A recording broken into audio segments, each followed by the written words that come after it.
Meron na naman tayong natuklasan na budget-friendly staycation dito sa Azur Urban Resort Residences. Dito nga sa halagang 625 pesos mo per head, if 4 packs kayo, ay makakapag-staycation na kayo dito sa kauna-unahan man-made beach resort dito sa Pilipinas. Dito nga sa Azur Parañaque ay may pa-wave pool sila. At tapos, located lang naman din ito sa South Superhighway, West Service Road, Barangay Macero Green, Parañaque City. Dito nga pala ako nag-book sa Alas 5 staycation. At tapos, good for 4 packs na nga din po pala ito, plus 1 kid below, 3 feet for free. Pagdating naman sa kanilang unit, ay pagpasok pa lang sa loob nito, syempre, mabango, malinis at ang ganda. Tapos nasa gilid nga pala nito yung kanilang CR na may hot and cold shower. Provided na nga din pala nila dito yung towel and other basic toiletries. Tapos nandito na nga din po pala ang kanilang fully functional kitchen na may stove, rice cooker,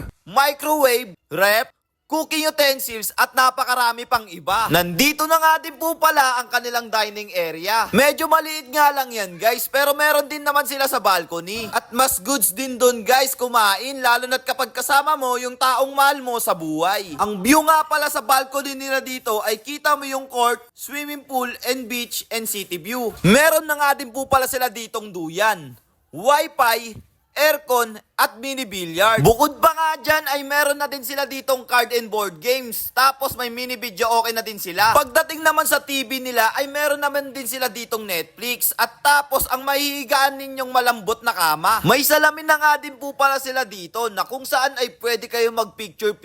Napakaganda ng buong unit nila dito at ang may rate ko dito is 10 out of 10. At sa mga gusto nga pala mag-book ay i-PM nyo lang po ang kanilang page na Alas 5 Staycation. Sobrang dami na nga din po pala ang nag-book dyan, kaya paniguradong pupuntahan ninyo at pwede nyong babalik-balikan. At ayun na nga guys, hanggang dito na nga lang din po pala tayo at kita-kits na lang ulit sa next vlog. So again, this is Ajak TV. Thank you for sunshine, thank you for rain, thank you for joy.